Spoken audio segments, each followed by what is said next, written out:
Hi, welcome back. I'm Arkita. Thanks for coming back. I know that this is the fastest that I've ever released a video after launching another video. So I'm really excited just to get right into this. So I'm going to keep it short and sweet. But before that, I am going to make myself a cup of tea. And this is a beautiful little white peony tea that I got from Sullivan Street. And I'm not sure how many of you are familiar with like rewarding yourself for when you do something for so this was supposed to be, or this was my reward for getting through January, completing a pattern, launching a video, and launching all the other stuff. And kind of I think I come from a background of not really rewarding myself when I do something because I feel like no matter what I do, it's never enough. So I'm definitely trying to break out of that cycle. And the rewards, they don't have to be terribly expensive or super cheap. Like, I think this was a nice reward because I had been in the market for a new tea, even though I bought a ton of tea in London, but I didn't have one like this. And I enjoy tea shopping. There's something very relaxing. And I think it was only like $11 for a 2 ounce bag, which was like the peony flowers were really big, so it ended up fitting in a 4 ounce bag, but it's really a nice treat.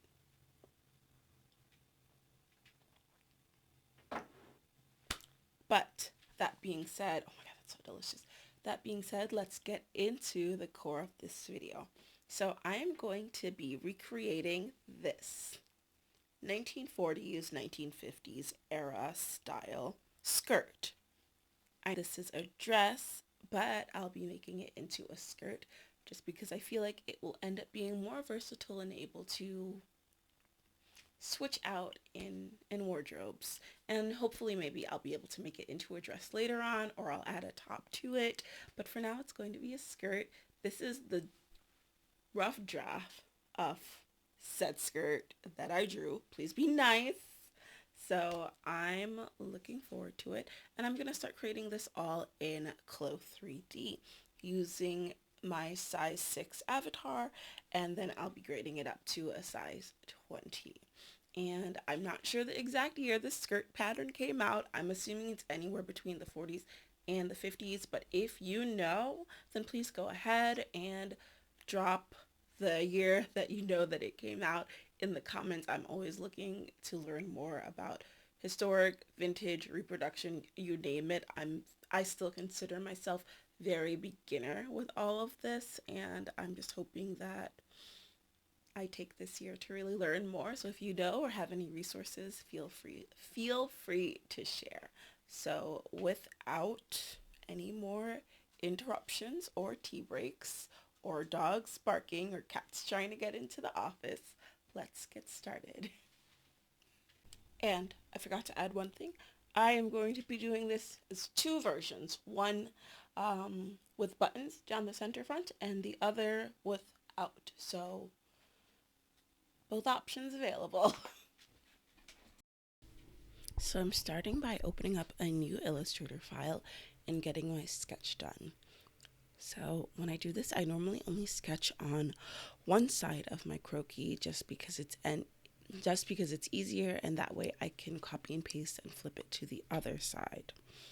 So here you see I am copying something from a piece that I've already done. I want the fullness lines and the hemline of this dress that is still currently on my website. So for anyone interested in a galaxy inspired dress, it's based off of one of my favorite characters.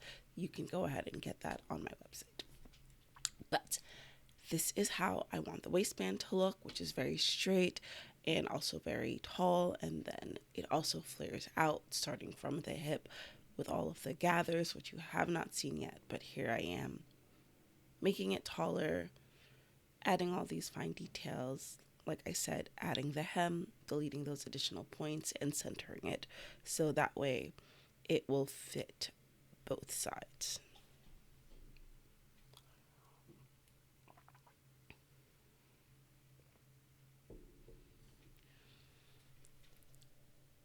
Also, I am now joining all of the points, so that's something you do in Illustrator where you select two lines that are not connected and you can hit Control J, which is to join, or you can right click join. That just makes it into a closed shape. And once it's a closed shape, it's easier to color it in.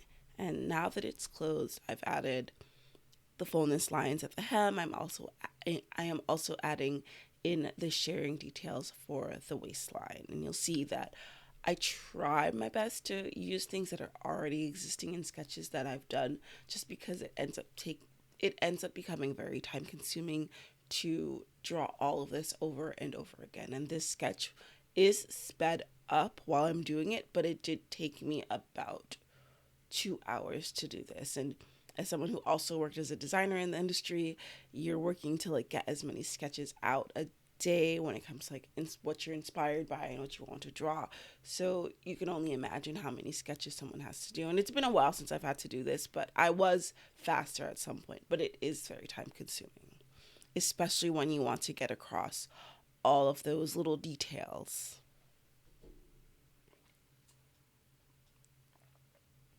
Like this, which is just me tweaking all the sharing lines so it looks a little better. And it's not as short because I used it for the peplum top that I had launched last month, and that has a much shorter flare to it, whereas the skirt is very long.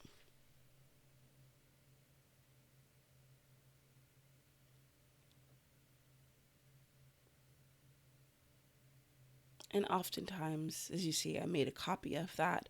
I'll make copies of my sketches as I go, just because if anything goes wrong with what I'm currently working on, I want to make sure I have something copied from where I last had it.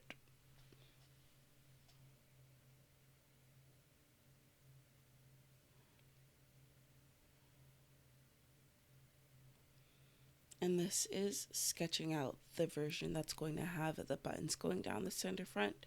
So that's just going to be the space. Oh, sorry, this is not. This is me spacing out that center front panel.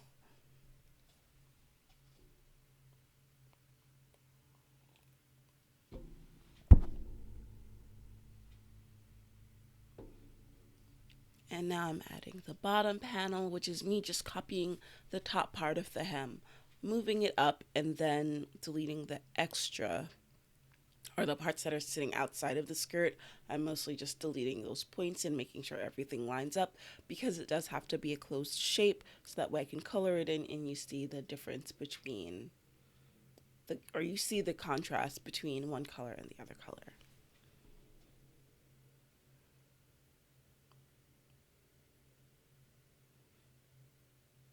Also, you don't see this yet because I haven't gotten to it. In the 3D version, this is going to be a straight panel, but and you do notice that in this, I draw it so that way it flares out a little bit at the bottom. This is just a stylistic choice, because when you put it on a person or in 3D, you're going to have some kind of fullness flaring out. So it's just giving it that effect, since this is two-dimensional and not three-dimensional.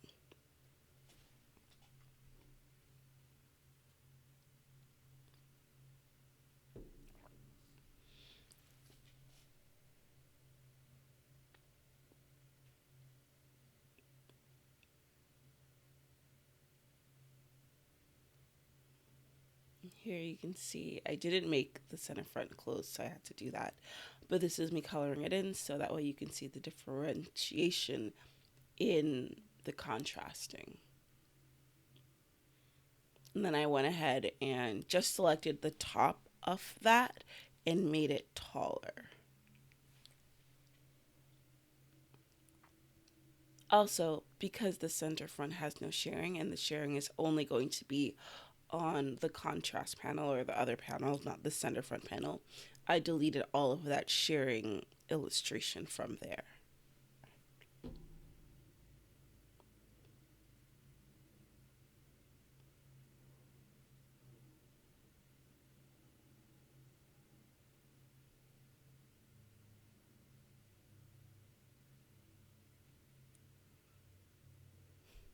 And there was a random loose little thing that I needed to get rid of.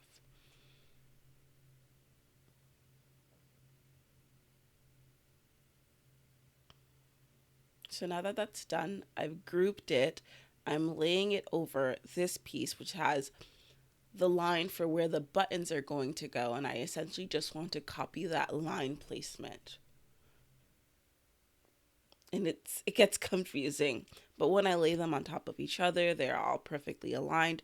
So all I have to then do now is copy the placement for the opening and then put it over. But here I am once again going into my library. I do have a library of trims, selecting a couple buttons that I want to use for this, and then just testing out which button ultimately looks best. And it's not going to be the most accurate, just because it is a 2D sketch. You're never going to know what your button's going to look like, but you can kind of guess how, and everyone's partial to what kind of buttons they like. I like all kinds of buttons. I do not care. Not that I don't care. It's just like not all buttons are equal, but I enjoy working with buttons a lot. But I don't like making buttonholes.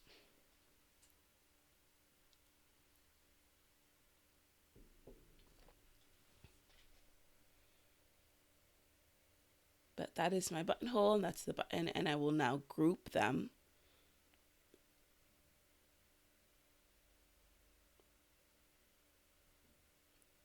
And test out all the different button sizes or button types. And it looks like this 4-hole is the winner. So now that it's grouped and ready, I'm just going to copy it a couple of times and place the first button just below the waistband, and the last button will be just above the hem, and I am going to space it evenly. And that's just using the align tool with an Illustrator. And this skirt, I will probably post it at the end of this or at some point, but there are so many combinations to this skirt. But here I am just working on the back sketch. But to list off some of the combinations, you have it with the front panel, with the buttoning, without the button. You can make it short, you can make it long, you can make it with the zipper. Like the amount was so much, and I honestly did try to sketch every single way, and I thought, okay, if I sketch it every single way, that means I have to make it in 3D every single way. And I don't think I have that capacity to do that. So, just bear with me. I hope that I can make all of these different variations, because I do want to have this ready for the launch on the first Saturday of the month. Oh, and here I am picking out a zipper pull. And I did offset the top of the waist just so that way you would have space for a button and a buttonhole.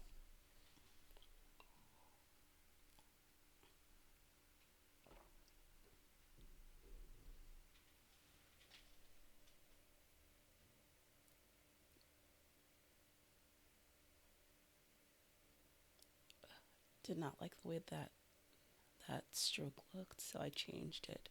And it's just me emulating a stitch.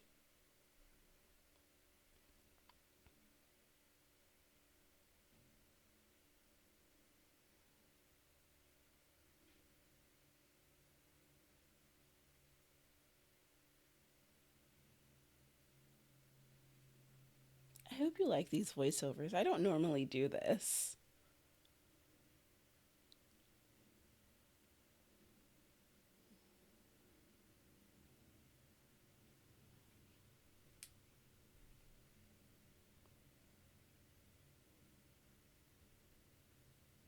Okay, so what you saw me do just now was I copied this shape and I used Control M, which is like a shape builder, to make everything into one shape. I'm not sure why it was copying already, transparent, but I wanted it to be in all black so I can select the color. And what I do is I'll then make it less opaque and use it as a drop shadow instead of using the drop shadow tool in Illustrator, just because I feel like the tool slows the program down and it makes the files really big, because anything you do to your flat pattern, it's going to rerun the program and make it into another drop shadow, which I didn't want. I was like, if it's a shape, then it's easier to use. And that's just a little cheat that I learned.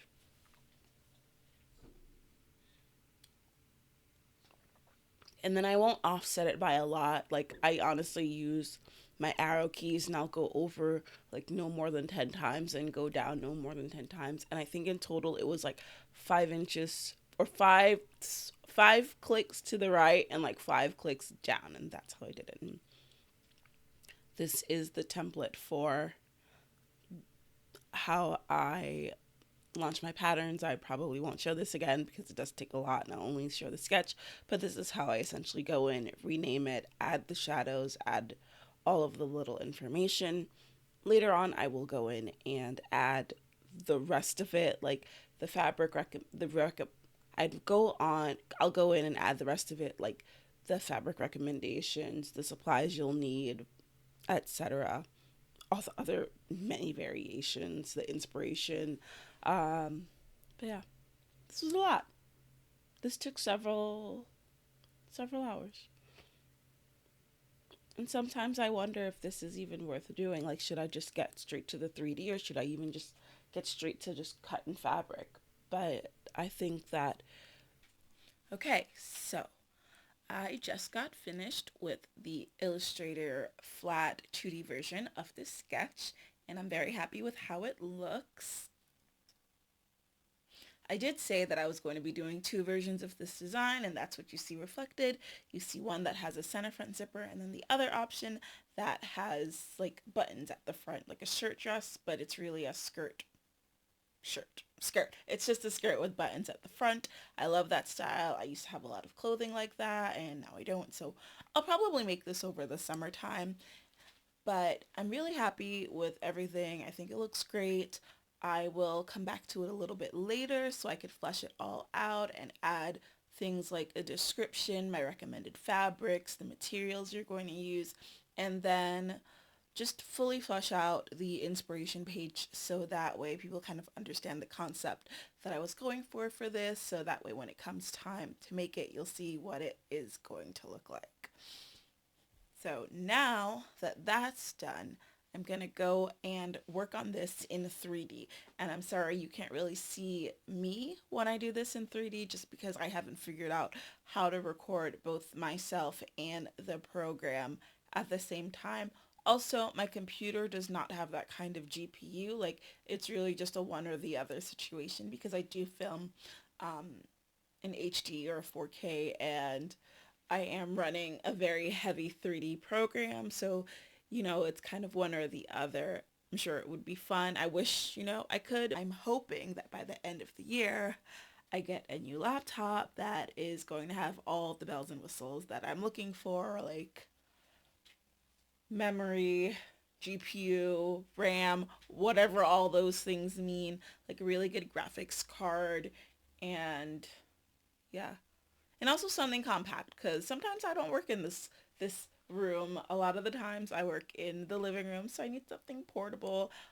But yeah, either way, I just don't like working in this room all the time. I like being in here. It's a great escape. But sometimes I want to chill. Sometimes I just want to chill out and like put something on the TV while I work. So I'm really keeping my fingers crossed. I have been looking at a Surface, and I do like those, or not the Surface. I had looked at the Surface, but now that I know I want something more portable, at least for now, until I have like a house and I have a dedicated room where I'm not going to be traveling back and forth. But I was looking at the Studio or any other laptop of that type. So we'll see what happens at the end of the year. I've held out for a long time because I got the laptop that I have almost 5 years ago, and it's pretty good. But again, it's starting to slow down, and the programs that I'm using now are just really intensive and very memory driven. So it just makes things a little bit slower, which is why when you see the 3D coming up, it loads for a long time, and sometimes I'll just step away. But with that being said, I'm ready to show you how I created this skirt in 3D, and I hope that you enjoy this. So here I have the program open where I have a block for a skirt pattern on here, but I have it hidden in 3D. When I opened this program, I did select to have her avatar measurement show so I can get her waist measurement, and that is how I got the waistband that you see that is that rectangular shape. I'm going to walk you through the very many versions I did with this skirt because it did take me 3 tries to get something that I actually did like. So as you can see, I first placed the waistband around her. I have made the 3D visible, or the skirt bottom visible, and made sure that I centered everything off, adding notches to where the middle is going to be, making sure everything is symmetrical. So you see that I deleted half of it so I can unfold it with symmetry. So that way when I sew one half of the skirt, it's going to sew it on the other half as well. So I don't have to do everything for each side. So I simulate and simulation gets weird. So I had to work that through a bit. And I was missing a sewing, some kind of sewing. So I have to fix that sewing. There. So now it lays flat. And I liked the way this looked, so I'm probably going to keep going even though I know this is not the version that I went with. Here I'm adding parallel lines so that way I can slash and close this skirt. You could do this in paper, doing it in 3D goes a lot faster. And then I smooth out the curve of the hem. And then I'll do it on the back panel as well, and it's the same thing where it's slashing and closing and then, or merging really, and reshaping the hem so it's a smooth curve. And then I simulate it. I did actually really like the way this looked, so I'm going to go ahead and save this as my block for an A-line skirt, so that way when I want to do anything more A-lined, I will have that there, but I'm just tweaking this out on making sure it looks good before I go ahead and save it as my block.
And now I'm just making my points and notches for the halfway point is going to be. So I am going to end up putting a notch at the center front and the notches halfway between the center and the center back, and that's going to be where the side seam is. I haven't added that additional inch or whatever number that is going to be for the button that goes at the back or at the front, so we'll just wait for that for now. But this is what the center front panel looks like, and I did put the sewing in incorrectly, so I have to now reverse it.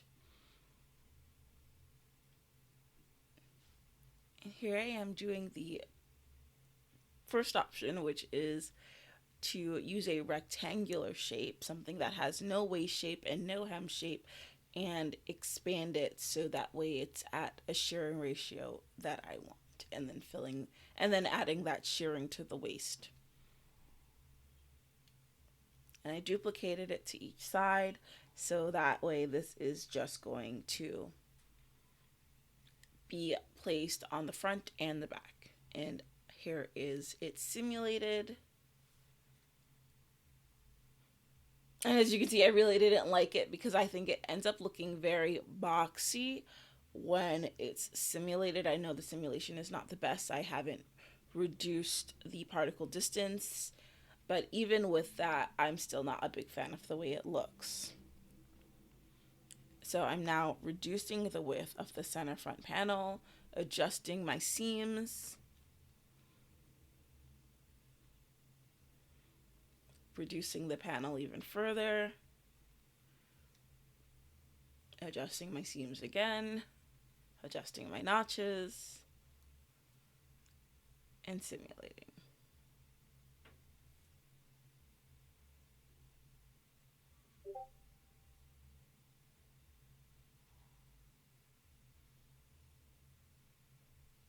Yeah, I don't think I like the way this looks. But just to see what it ends up looking like when it is going to be done, I'm going to plug in a cotton sateen fabric and use that because it does change the fabric properties. Right now it's just in a muslin and it doesn't have necessarily the best drape. So now that I've added it in, I copied that same fabric so I can do it two-tone. Please ignore this color. I know this is a very ugly color. I just picked the first color I can, and this is how I come up with the ratios, is I'll use the calculator to help me with my ratios. Gosh, why did I pick these colors? So unfortunate. Okay, so as you can tell, I really didn't like it, so I deleted it yet again. And I'm going to start from zero by creating rectangular shapes that are perfectly aligned with the waist measurement. And then I'm going to add fullness by slashing and opening.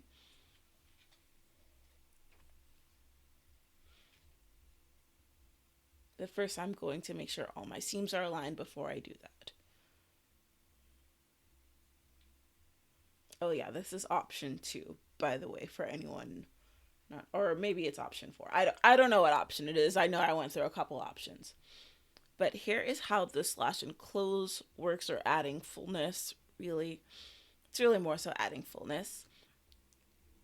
I take the ratio of the front, which was, I think, 2 point something to 1, and increase the waist measurement, and then also increase the hem measurement so that way it is longer than the waist. So that's how you get the shape, because if you increase it the same amount, then you're not going to get any shape.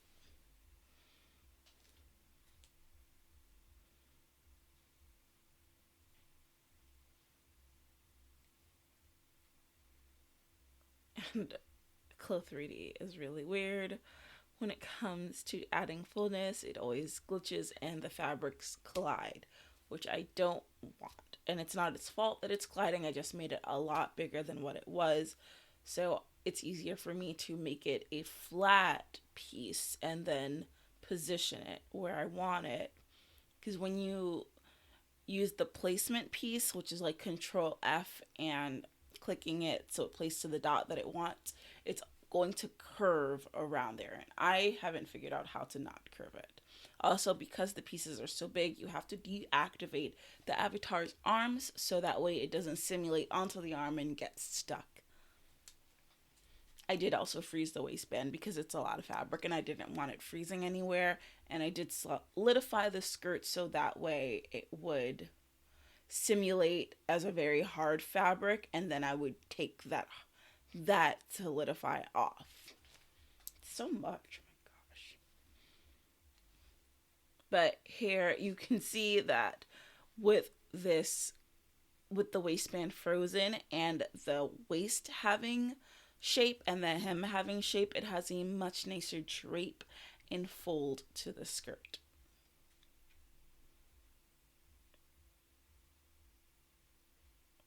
But here's now the other problem, is when I add the bottom paneling to it,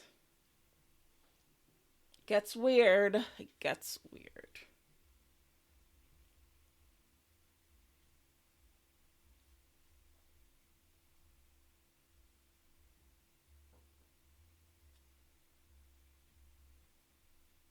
Actually, I don't even know what I'm doing anymore. Just ignore me. I thought there was waist shape. I don't know how that happened. It's all very straight. I guess that's okay.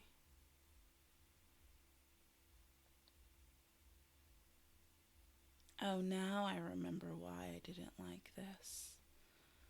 Okay.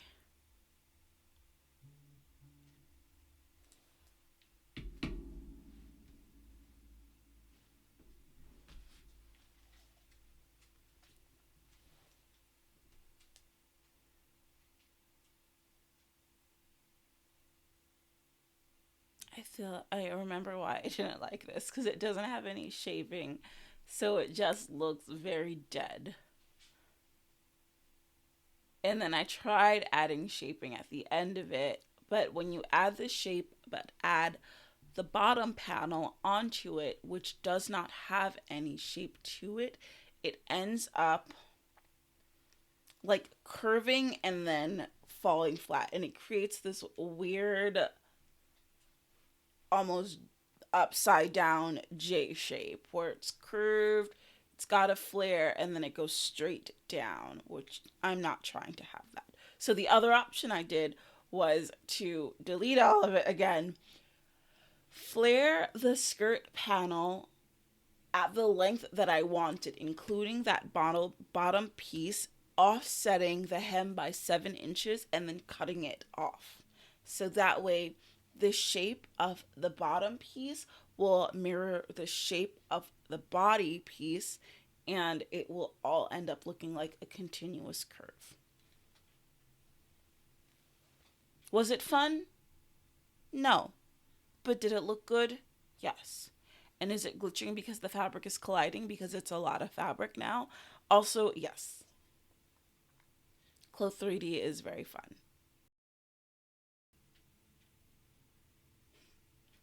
I'm sorry you have to watch me do all of this and figure all this out.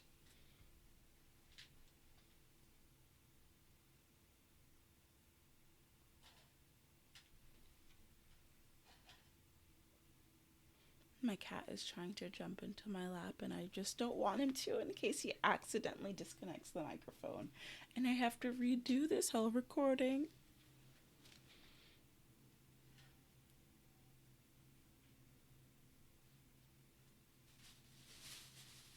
Okay, he found a plastic bag. I'm sorry if you can hear that.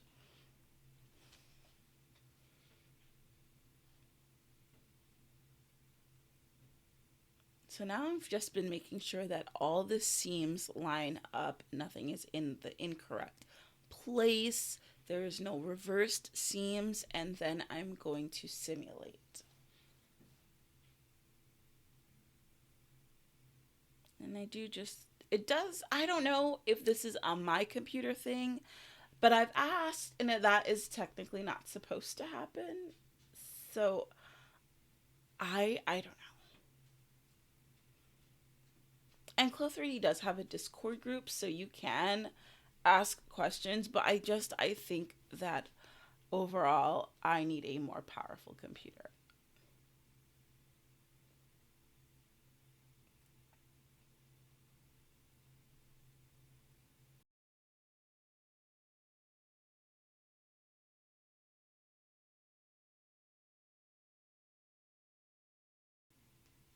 And of course I'm doing it again where I deleted it. And the way that I just did it, which is adding the length and then cutting that 7 inches off, is the way that I want to make this. But now I'm just playing with the ratios of the sharing panel. And while I do that, I just want to make sure that it's always going to line up. So please bear with me as I figure all of this out. And the one thing that I did end up noticing and doing was that the sharing ratio at the back was always going to end up being fuller than it is at the front, because the front has a center front panel and that causes it to have less fabric. So I calculated a ratio, or I took the average of the front and the back and used that one panel, so that way that is going to now be the final shearing ratio. And I don't remember what it is. I really don't. But that ratio is going to be the same panel that is going to be used for the front and the back. So you only have to cut one pattern piece out 4 times. And here I am copying, duplicating it to the other side, and now I'm also going to copy it to the back side as well using the same pattern. Just let me figure out what I'm doing here, because I don't know what I'm doing here. There we go. Look at her go. She is a pro. I'm talking about myself in third person. Oh, and I also rotate it so that the green lines are aligned with the y-axis, and I don't know what a y-axis is because I was never really that good at math.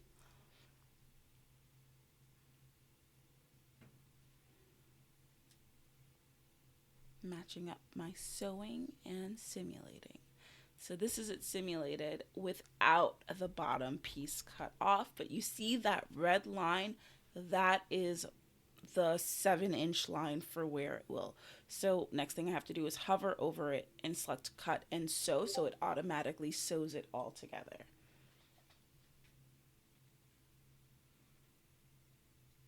Et voila, looks wonderful until you simulate it without it frozen. I don't know how to do that. Okay, so simulating without freezing this is honestly really strange because the weight of the fabric pulls it down, but I know that in real life that's not going to happen, so I wonder if there's something off with the gravity of my program. Either way, I like the way this looks. I'm going to drop a print in it. I am going to color coordinate this so that way we can see what this looks like. And this is a cute little print that I found somewhere in my hard drive.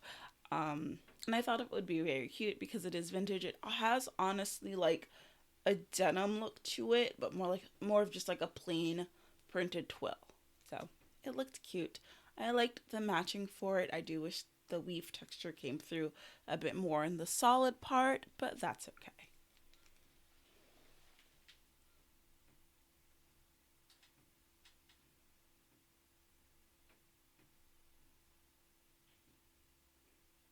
Oh, I'm simulating it looking like this because I was asking the CLO3D Discord why that's happening. I didn't get a straight answer. There probably is a way to fix this. At the end of the day, I'm just chalking it up to my laptop being... Didn't realize that, I hit record. So we're just going to do this. I have done all I can. Honestly, if I wanted to be done with this right now, I could and go into grading it and sizing it up to a size 20. But I want the renders to look good. Like the pattern itself is great, but there's some glitching. That being said, I'm really happy with how this turned out. I pulled an old print and dropped it in so you can see what the two-tone looks like. I think I also want to add some texture to the solid part of the skirt. But yeah, I think this is going to be the rest of the end of the video, but I will make a part 2 where I show you what it's like when I figure out how to fix that. And thankfully CLO3D does have a Discord group, so that way if you have any questions or if you're stuck with anything, you can always reach out. And that is what I did at the end of all of this. I took a video, took some screenshots, and was like, here's my problem, because I've been on YouTube for a while and I couldn't quite figure it out. But I liked the way it looked. I'm really happy. I think that this is going to be like an easy to or a beginner to advanced beginner sewing pattern. I did originally want it to do this in all like rectangular and square patterns, but I found that when it was using patterns like that with no waist shape or hem shaping, it ended up just falling really flat. And I know you can always add in a petticoat underneath, but it just wasn't doing what I wanted it to overall. So I did go ahead and add some waist shaping to that sharing anyway. But if you are going to make this in a print, I would absolutely recommend using this in a two-way fabric, because you end up using so much width that you don't want to not be able to lose a lot of fabric wastage in the waist curve and the hem curve. And I also wanted to make it super simple because this required a bit of math, but I did the math for the dress. This is like rough math. Sorry. Where I wanted to do the ratio originally 2-1, but the 2-1 looked really flat, so I increased it to 3-1, and the 3-1 was really full, so I did it 2.5-1. So that is the shearing ratio, but the front is slightly shorter than the back because the front has a panel at the center that is completely flat, so that makes that part a little bit less. So I took the average of both of the numbers of that 2.5-1 ratio and I averaged it out. So that's how you get that. And that way you only really have to print out that pattern once and you cut it out 4 times, 2 times on the right side, 2 times on the wrong side, and then you sew it together. And this way, that is one less paper that you have to print because you're just getting this one pattern, and it's going to be the same pattern for the hem piece as well. And then yeah, no, it just makes it easier overall. But with that being said, I'm really glad you stuck around. Definitely be sure to like and subscribe, and go ahead and you can follow me on my other socials. Again, I am at Classy Rebel or Classy Rebel Design on Instagram, Classy Rebel DES on TikTok, and then I'm at Classy Rebel Design on Threads. I haven't gotten around to opening up any other new social media accounts. I'm very behind on that, but I'll get to that sometime by the end of this month. But thank you so much for watching. I'm really excited to see how this turns out, and be sure to come back for part 2.